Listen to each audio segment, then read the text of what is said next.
Buenos dias. Good morning. Welcome, welcome to everyone joining us here in the sanctuary, all of the newcomers and long-timers alike, and those of you who are joining us online at home. Perhaps you're joining us from our Givens community.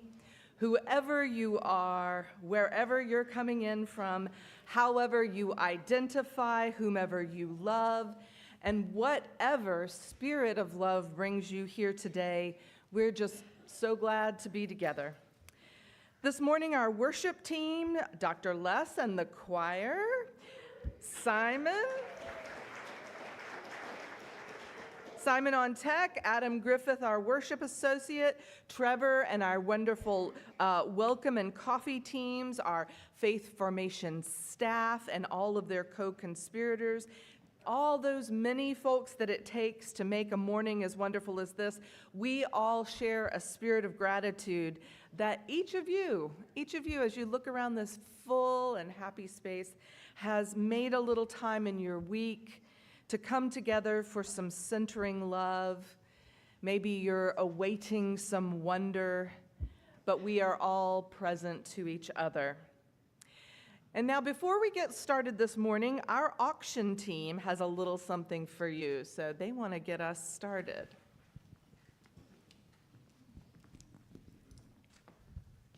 Hey, Margaret, I'm really confused. You know, we just had this lovely, joyous gratitude gathering a few weeks ago. We had 135 plus some children, people attend. And was that in place of the auction? No, no, not at all. Since our original auction was canceled, we did pivot and have that wonderful gratitude dinner so we could all be together. But now we have rescheduled our 2024 auction. It'll be January 25th, 2025, at a new location right down the street at the Jewish Community Center. We're continuing with...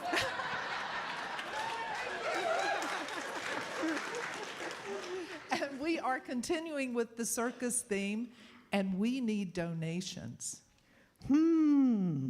What sorts of things can we donate to help our Asheville community and to provide us an opportunity to gather and have fun throughout the coming year? What ideas do you have? A potluck.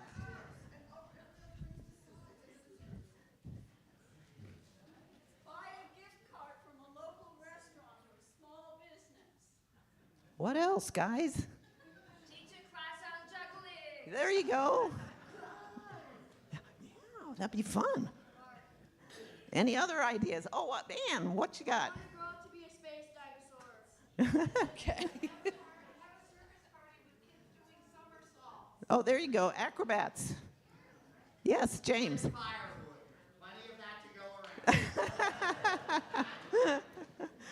Any other suggestions? You should bow down to this little pair with the face. What else? Host a dinner. That's right. You use love to eat. Come see us at the auction table. We're set up over by the big screen. During coffee hour, we can help you figure out something cool to donate. Look for this sign.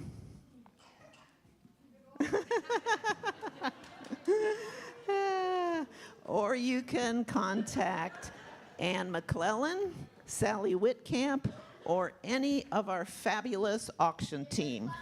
Thank you. Thank you.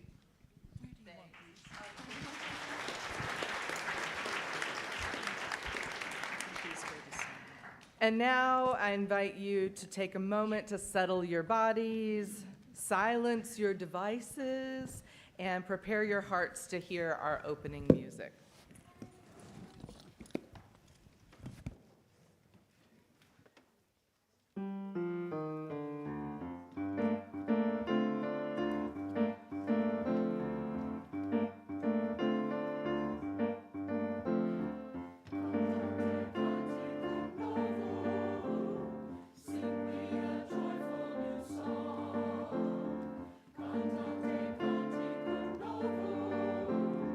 Lift up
Lighting a chalice is part of our UU tradition, and this morning Lucille will help us light the chalice. Thank you, Lucille.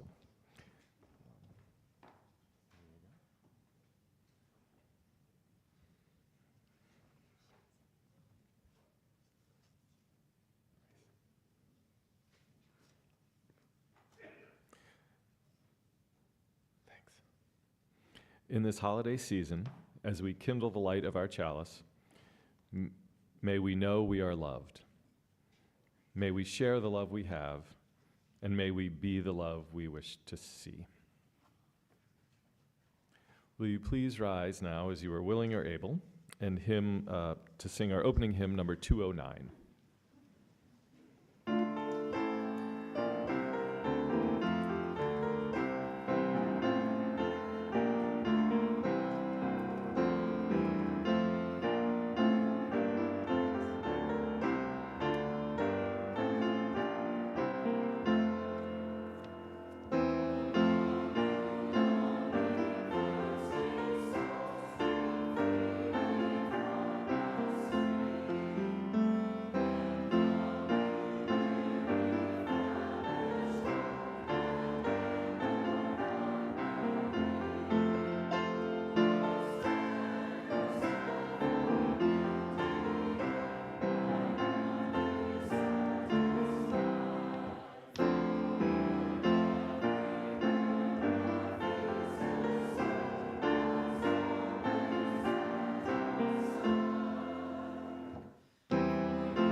Good morning, good morning, good morning. I'm going to come sit with you all here today. So this is going to be a time when we're going to share conversation, okay? Tell me your name.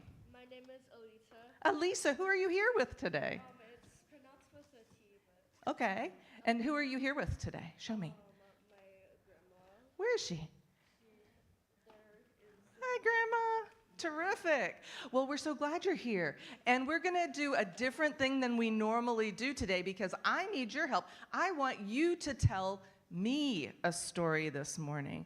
This time of day, we usually have one of us maybe tell a story to you, but today I need you to help me. How many of you are familiar with a story called The Grinch Who Stole Christmas? Good. A lot of people know The Grinch Who Stole Christmas. That's fantastic. Okay. We're going to share time, okay? We're going to let everybody talk. Great. So in the story, I heard that it has there's a character who is green, and some of his behaviors aren't the best. Who is that in the story? It's the Grinch, right. And so at the beginning of the story, it's Christmas time, right? In Whoville. What are the people who live in Whoville, what's their name? The Who's, that's right. Perfect. I think we can presume that from a different story that they may live on a giant dandelion, or on a normal-sized dandelion. So, so the Who's live in Whoville, and they're getting ready for Christmas. And they love to do what? What do they love to do in Whoville? Anyone know? All over the place. What if you were looking around Whoville? What does it look like? We don't know? Christmas decorations everywhere, right? They have them everywhere. And they're running around, and they also do something like they're going places to buy things. What kinds of things are they buying? We got somebody back there who wants to tell us what the Who's are buying. What are the Who's buying at the beginning of the story? Anybody know? They're buying some food. What are they buying? They're buying very noisy and annoying things that the children will play with for a few days, and then they will not care about it. Maybe they're buying things that make noise and that the kids may or may not love for a long time, right? Things that might get thrown away one day. But then what happens when there's this character, the Grinch? What does the Grinch do in the story? I'm going to get somebody else. Yes. The Grinch steals all the ornaments and all the like Christmas stuff and like the tree and everything. He dresses up as Santa Claus and he like steals all the stuff. So he dresses up like Santa Claus, and he goes down and he steals all the ornaments, all the presents, even things from the refrigerator, right? Is that right? And the Christmas tree. Not the frozen pizza! Maybe not the frozen pizza, although we do know that he goes into the freezers. So we're not sure about that part. But so at the so when Christmas morning comes, what happens with the Who's? They wake up and what do they see? Nothing. But then what do? They go outside and they hold hands, right? And then they sing.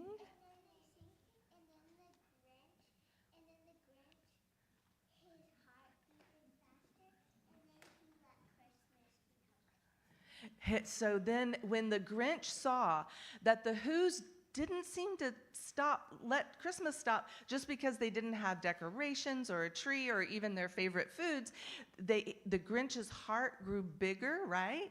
And he brought all the things back, and they enjoyed Christmas together with the Grinch, right? Did you want to add something real quick?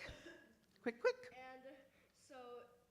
And that's why the Grinch heart grew bigger, because all the Who's were so nice and generous that they paid for heart surgery so that he would get his.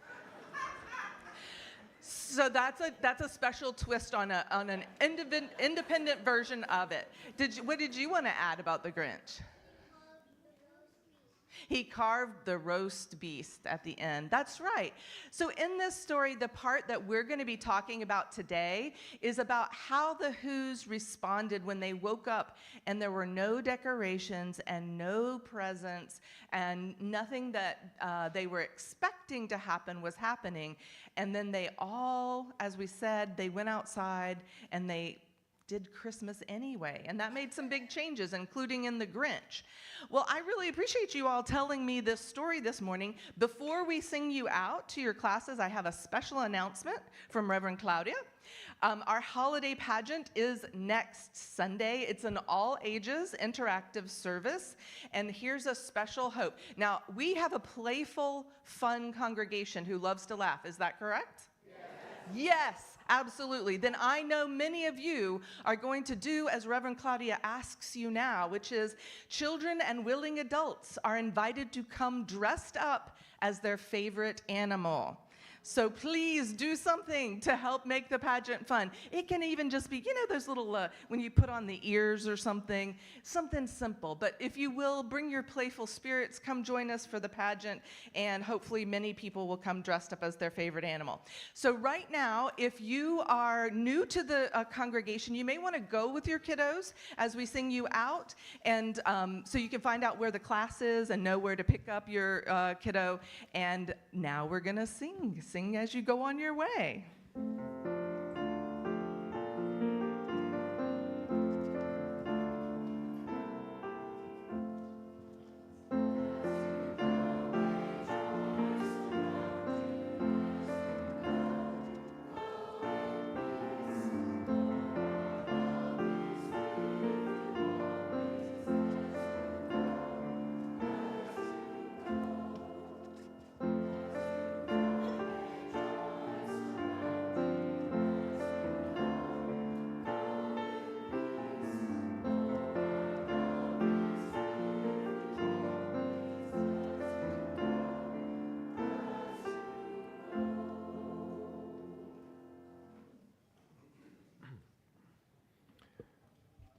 Our meditation this morning comes from Anne Lamott and is entitled Advent 2024. All your better religions have a holy season as the days grow shorter, when we ask ourselves, where is the hope of spring? Will it actually come again, break through the quagmire, the terror, the cluelessness? Probably not, is my first response this year, 3 weeks after the election, left to my own devices. But thank God I am not left to my own devices. I have faith in goodness, and that the light shines in the darkness, and nothing can overcome it, not even, well, I'm not going to name names. Light and hope are the messages of both Advent and Hanukkah. Distant, but sure hope. Light in very great darkness. I taught my bigger Sunday school kids about the Hanukkah miracle by having them imagine that in a scary situation, their cell phones had enough battery left for an hour. But it lasted 8 days. And all they had to do was keep the faith. We notice the darkness. There's no help or hope or in pretending it doesn't exist. That is called denial. Delusion. We notice and feel it. Then we light a few candles and scatter some seeds. We remember that we only have to dread things one day at a time. Insight doesn't help here. Hope is not logical. It always comes as a surprise just when you think all hope is lost. Hope is the cousin to grief, and both take time. You can't short-circuit grief or emptiness, and you can't patch it up with your bicycle tire tube kit. You have to take the next right action, which is love and giving.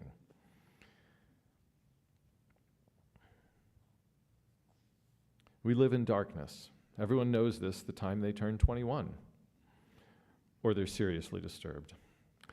For the last 3 weeks, my mind has perched on top of my head like a spider monkey on acid. And thought of more things that could go wrong and whose fault those things would be. Poor old mind. It is my main problem almost all of the time. I wish I could leave it in the fridge when I go out, but it likes to come with me.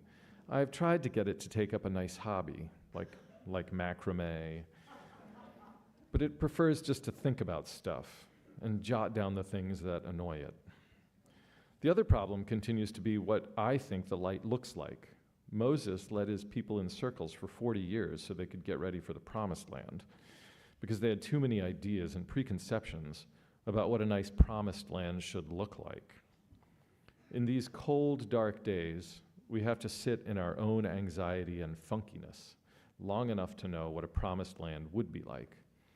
It would definitely be outside my comfort zone, larger than us and our anxieties and ferocious need to control.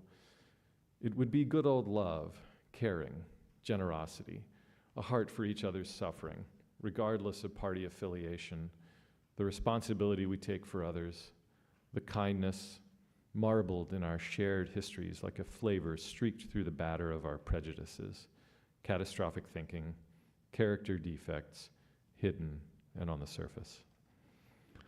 Things get badly broken, they always do, and children always yap and stamp and cry and glower and demand all your attention.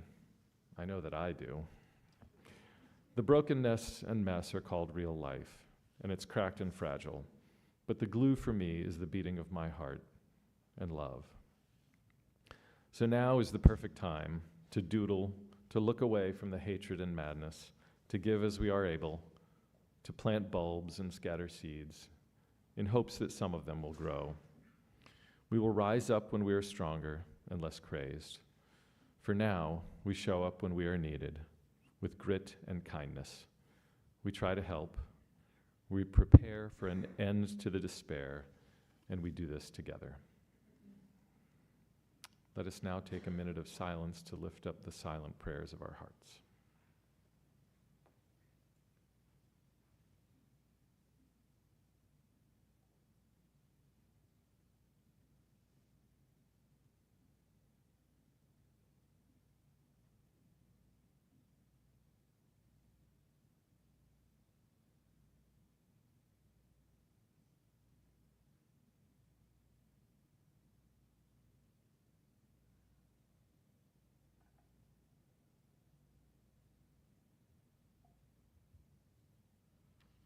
Amen. And now is the time when we acknowledge our joys and sorrows with a ritual of water and rocks.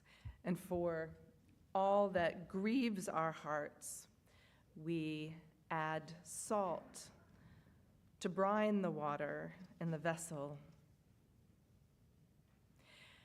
And for all that brings our hearts joy or celebration, we scatter flower petals to symbolize our joys and our sense of gratitude. And now we invite you, if you would like to place a rock in the vessel, to line up on either side of the railing here, take a rock from the vessel and place it into our common cup here. And then if you move in a circle like this, that helps the flow. And we will hear a gift of music as we do this.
If you have shared a joy, know that we rejoice with you. If you have shared a sorrow, know that you are held in love and care by this community. And now we add 2 last rocks for all the joys and all the sorrows of our community carried by those who are not present with us today, because our community is one community gathered or apart. And now we would love to welcome up our members of our Legacy Circle.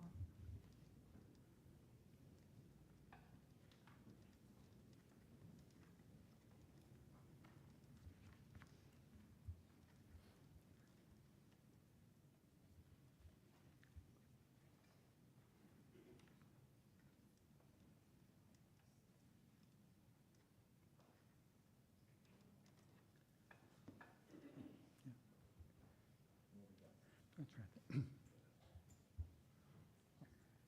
Well, good morning, everyone. I am delighted to be here this morning, along with the other members of the Legacy Circle Committee: Ann McClellan, James Cassara, Judy Harper, and Nancy Herbert. We're here today to honor the members of the Legacy Circle. Now, for those of you who may not be familiar with the Legacy Circle, it's made up of those individuals who have acted to ensure that this congregation remains strong and vital for future generations by including UU Asheville in their estate plans. They believe, as do I, that the blessings of this community have enriched us, and we're deeply committed to passing this legacy on to our children and those who follow us. The bequests that we have received over the years have enabled us to do such things as establish an endowment fund, pay off the mortgage associated with the Welcome Project, and hire our first full-time second minister in 2011. As a small way of honoring our Legacy Circle members, we invite you to join us immediately after the service for a special celebration. We'll share a cake together, and I have a story to tell about that, as well as we will officially unveil our Legacy Circle digital display, which will replace the old Legacy Circle scroll that used to hang above the fireplace in Sandburg Hall. And this will not only contain the names of the Legacy Circle members, but will also include pictures and testimonials from some of our Legacy Circle members. And if you are a member of the Legacy Circle who has not yet provided us with a picture or a testimonial, we invite you to do so. Just talk to one of us. Additionally, we'll also have an information table where you can get some information on the Legacy Circle and also some useful tips on estate planning. And if you haven't done an estate planning, you really need to think about it. And if you haven't done a will, you really need to think about that. But perhaps you're not in a position this time to commit to becoming a Legacy Circle member. Or maybe you've been thinking for some time about declaring your own long-term support for this congregation.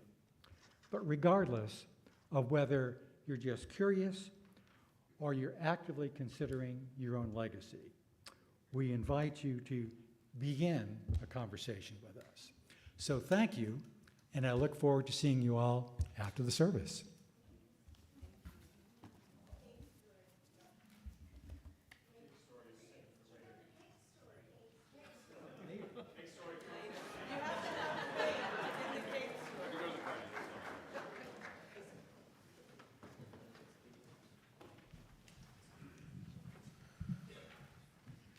Lux aeternam, eternal light.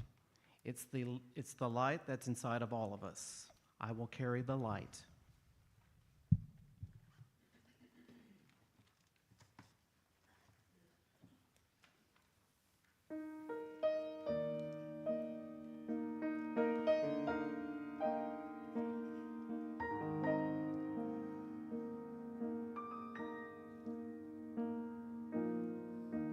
I will carry the light, light like a candle that shines in the night. I'll be a beacon that's burning bright. I will carry the light.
So the reflection that Adam read earlier today, the one by Anne Lamott, is really the sermon that I needed to hear today. And you know, she is one of those writers who really ministers to me. She's got that gift of being really authentic and funny and heart-achingly spiritually rich. And that is a gift indeed. And it does make getting up and preaching after that a little hard.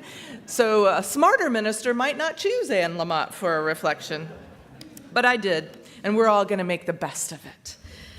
Given that, you may wonder why I landed on a service involving the Who's down in Whoville. Now, in truth, I did choose it months ago. We prepare our worship calendar sometime in advance so that all the pieces can be chosen with care. I mean, the choir needs to rehearse, and in order to do that, Les needs to know the topic so he can buy or select music. Worship associates line themselves up on the calendar, and a lot of things come into place ahead of time. And of course, months ago was before November 5th as well. But I looked at the seasonal calendar, and it seemed to me that the wisdom of whose was perhaps even more important, not less. Almost a quarter of a century ago, when I last lived in Asheville and finished my internship here, I loved it so much that instead of going directly into search to look for my first congregation, I worked with a local philanthropist who wanted to start a nonprofit. That nonprofit was called Stewards of the Earth. Now, the idea was that we would organize with local congregations of all faiths, helping them focus on the parts of their sacred traditions that encourage them towards creation care, which is in the parlance of most faiths, care for God's creation.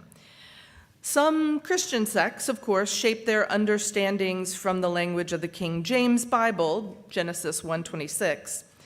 And God said, "Let us make man in our image, after our likeness, and let them have dominion over the fish of the sea, and over the fowl of the air, and over the cattle, and over all the earth, and over every creeping thing that creepeth upon the earth."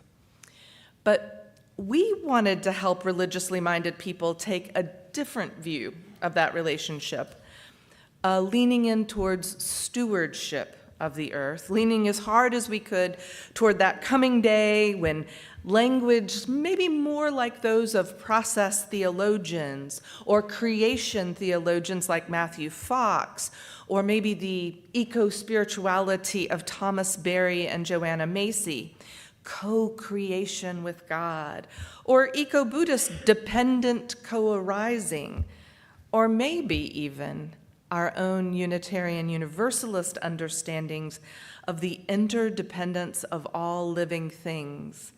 Maybe that would resonate. The direction of all this blossoming theological work was towards some specific cultural goals. We wanted to help people resist that omnipresent allure of a mindless corporate capitalistic macro environ, a world in which from the time that we are able to process anything at all, we're told endlessly that happiness can only come when we buy that next product, the one that's going to make us younger, smarter, faster, more handsome, be the envy of our neighbors, have some new and more distracting thing to do with our time.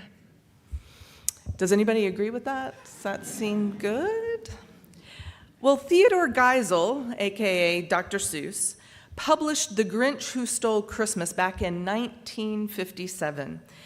And to be honest, I'm not sure that in the 67 years since, there's been a better articulation of its very simple point, that what makes us happiest, what genuinely fills our souls and makes our lives beautiful, cannot come in a box. The Grinch hadn't stopped Christmas from coming. It came. Somehow or other, it came just the same. And the Grinch, with his Grinch feet ice cold in the snow, stood puzzling and puzzling. How could it be so? It came without ribbons. It came without tags. It came without packages, boxes, or bags. And he puzzled 3 hours till his puzzler was sore. Then the Grinch thought of something he hadn't thought before. Maybe Christmas, he thought, doesn't come from a store. Maybe Christmas, perhaps, means a little bit more. We don't always do this kind of thing in the middle of a sermon, but as we prepare our hearts, ready or not, for this holiday season, which is all around us all the time at this time of year, I want to ask you your thoughts on the season. I want to ask you, what do you most love about a holiday? It could be this one, or it can be another holiday that you love, but what do you love most about it? What makes it important or significant to you? And I just want to take a few minutes to hear from each other. I'm going to grab this microphone because that's the only way we're going to actually hear each other. And think about that for a second.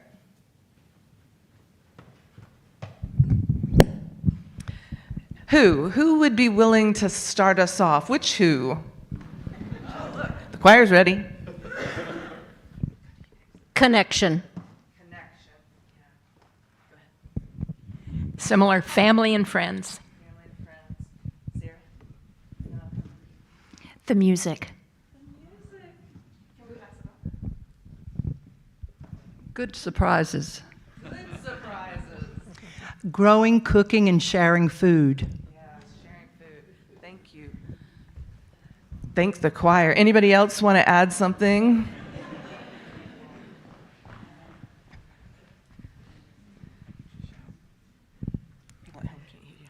Brings out the best in people.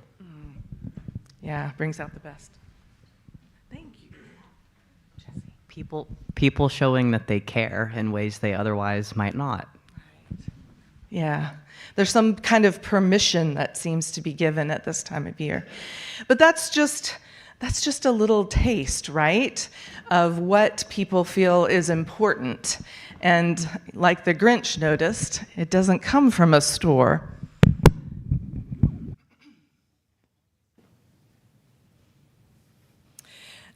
You know, our family watches the movie A Christmas Story every year.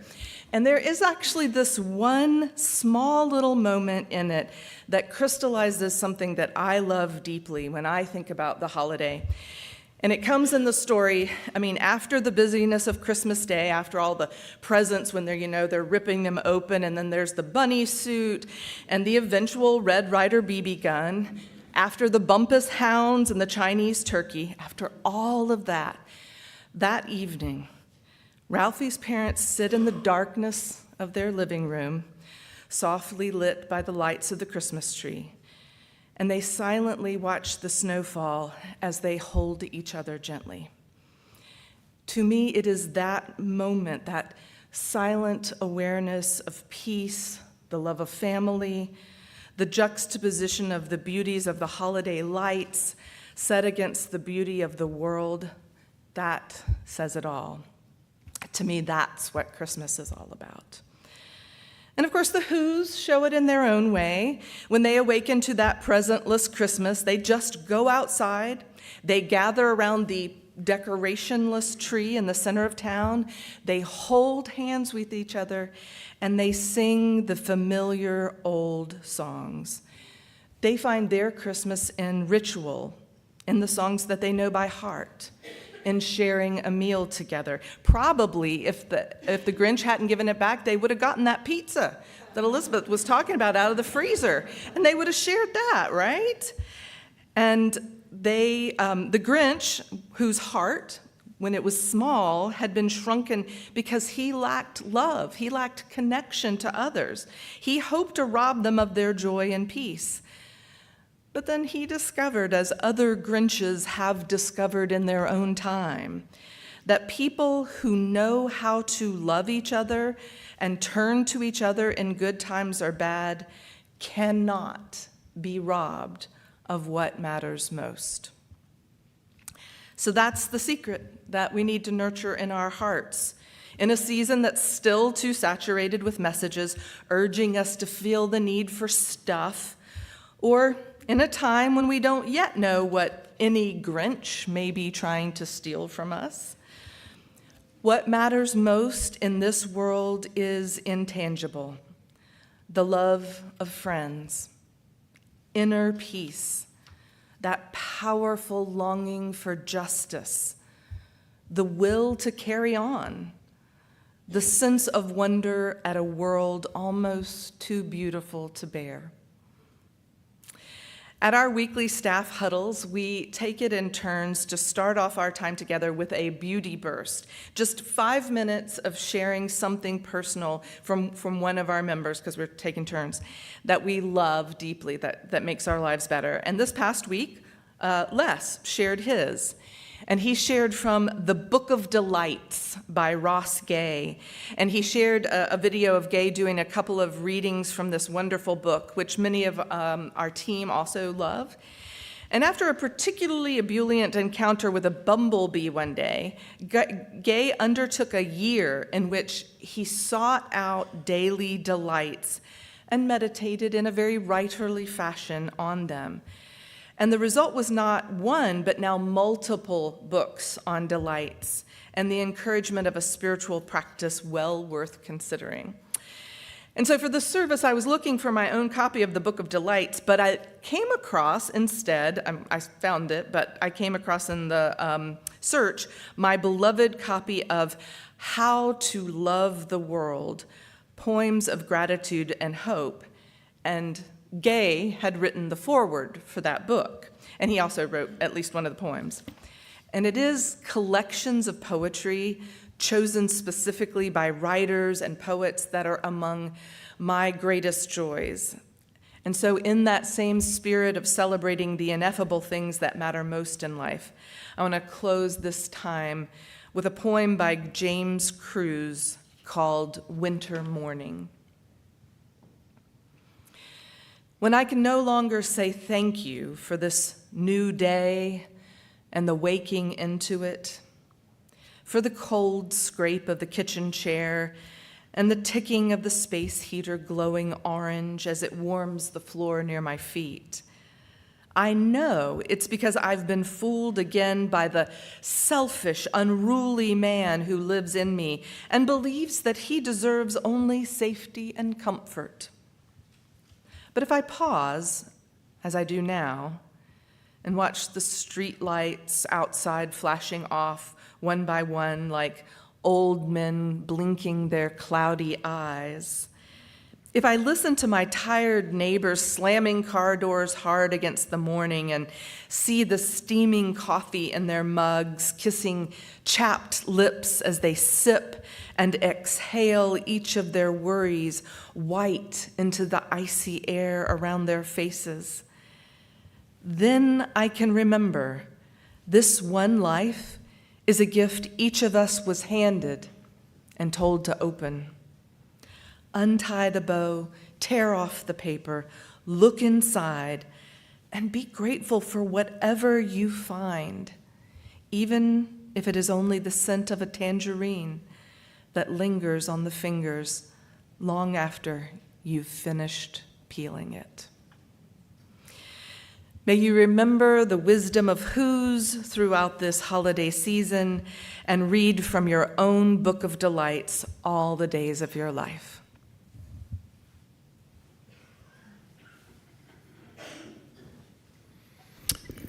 Let's sing our hearts out. Please rise and body your spirit for the singing of hymn number 245, Joy to the World, verses 1 and 2.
Yay.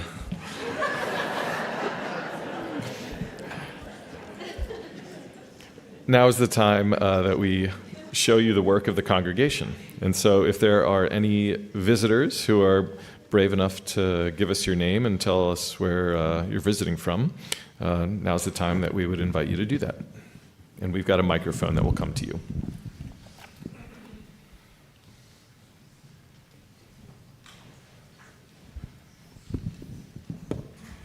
My name is Bob Muir. We're from Salem, Oregon. This is my wife, Barbara.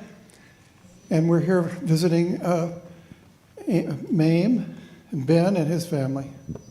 Welcome. Thank you.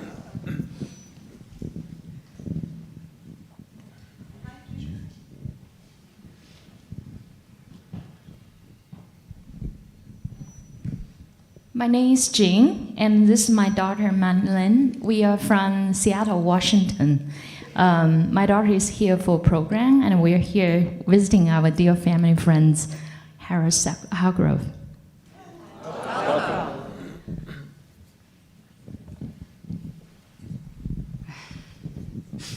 My name's Jenny, and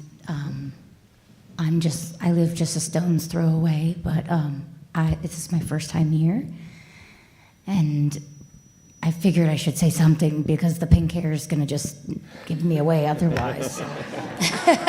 Who's the pink hair? So thank you for having me today. Welcome. Hello, my name is Karen, and I moved to the Asheville area with my husband 3 years ago, and we live in Mars Hill, and I was a longtime member of a UU church in Mequon, Wisconsin. Welcome. Hi, my name's Cole. I live here in Asheville now, but I lived in Portland, Oregon for a long time. Yeah. Welcome.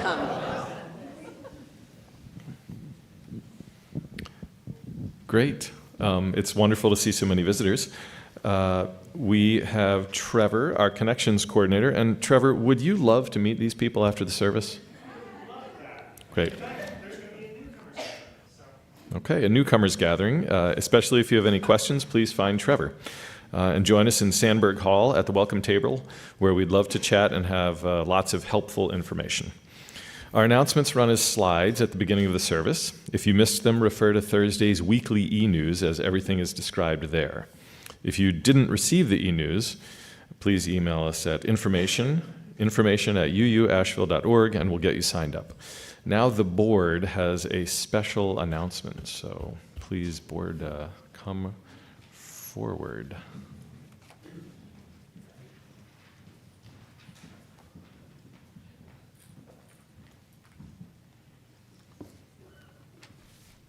Good morning. Bienvenidos a todos. So in Sandberg Hall, I saw a tree with lots of stars. Can you tell me what that's all about? I am so glad you asked this question, because I'm sure everybody is wondering. The tree represents the needs of our congregation. What does that mean? Let me tell you. Like a tree, our congregation is a place to gather. But our tree is in trouble because the roots of our tree, the budget, are inadequate. And we all know what inadequate roots look like after Helene. We are all painfully aware of what that looks like. What are the needs that are at risk in the budget? There is a list of needs in each of 8 different categories, like branches of a tree. Specific needs, like leaves, are listed on a poster near the tree, and the leaves have different costs. If we don't provide a better balance for the budget next year, our tree will need to be trimmed or even branches removed. How can I tell the cost of a need that I would like to support? Each star has a number, and that number also shown on the poster and indicates the cost of that need. On the back is a QR code linked to Realm. And if for some reason the QR code is not working, never fear. I have extra QR codes. You can also give cash or check by envelope and place it in the box. Is there any significance to the color, gold, silver, on the star? Of course there is. Yes, the gold color represents the most costly needs. The silver, the less expensive ones. Thank you so much for your explanation. I will consider what is important to me and what I can afford. The Giving Tree is a wonderful opportunity to help provide better roots for our tree. Thank you.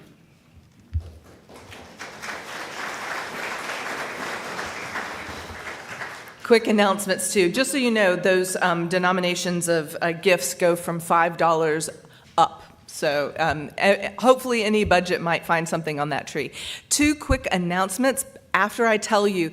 So we had a new member class yesterday, and 25 of the many people who want to join us, which is that's not the whole of the class, but 25 folks joined us for that session, and we enjoyed that time together. I just wanted to let you know we have lots of folks who are eager to be a part of our community. Make sure you're always looking for newcomers and new members. We'll have a new member ceremony in January.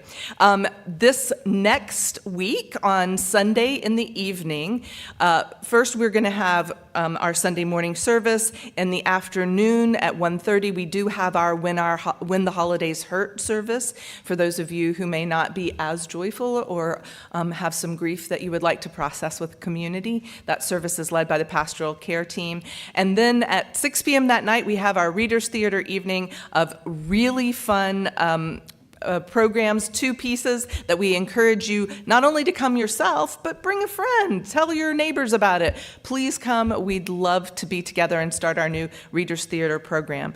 And then the next night, our Pride Plus team, when we got together last month, decided that one thing that they would like to do is have a holiday evening. So on the 16th, we're going to have a little potluck, and we're going to watch one of my favorite LGBTQ holiday films. So please join us for that. It's a fun film if you like holiday films, and you'll have the opportunity to gather in community. And we're also going to learn about Pink Haven, which is a trans support unit to help trans folks move if they need to move from unsafe communities to safe communities.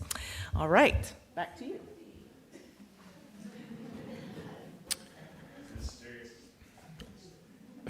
Our community plate recipient this month is the Minister's Discretionary Fund, the Minister's Discretionary Holiday Fund.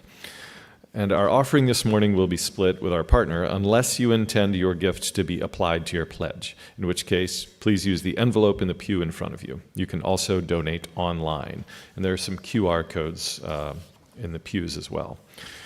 The work and ministries of this congregation are entirely supported by the generosity of our members and friends. We celebrate your generosity each Sunday with music and thanks.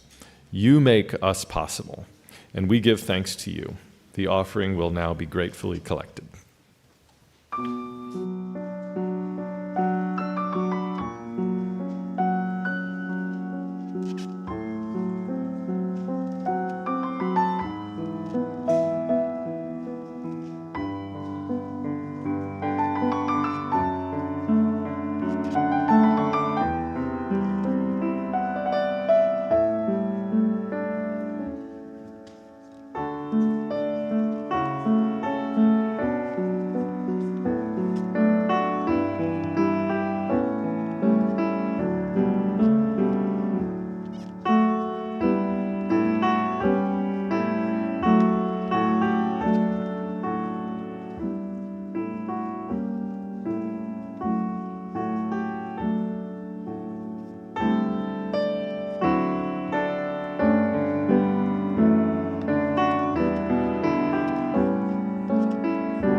for the gifts of your presence, time, wisdom, and resources. We are grateful.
There were two little mysteries in the service today. The one about cake is to tempt you to go to the Legacy Circle table and ask there. So if you want to find out the cake mystery, do that. If you want to find out what film, as long as we're not making money on it, we can show films here as something interior. But because this is recorded and published, we're not going to name it in here, but you're welcome to come say hello to me and I'll tell you what film we're going to be watching on Monday.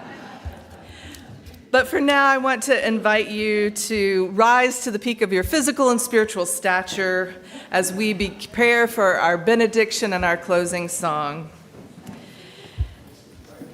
This benediction was written by Carrie Holly Hurt. Love holds you. Love bears witness to all your inherent dignity and worthiness. It witnesses how you try, succeed, and fail, and it does not flinch. Love will not let you go. Love holds all of you until we meet again. Let's sing.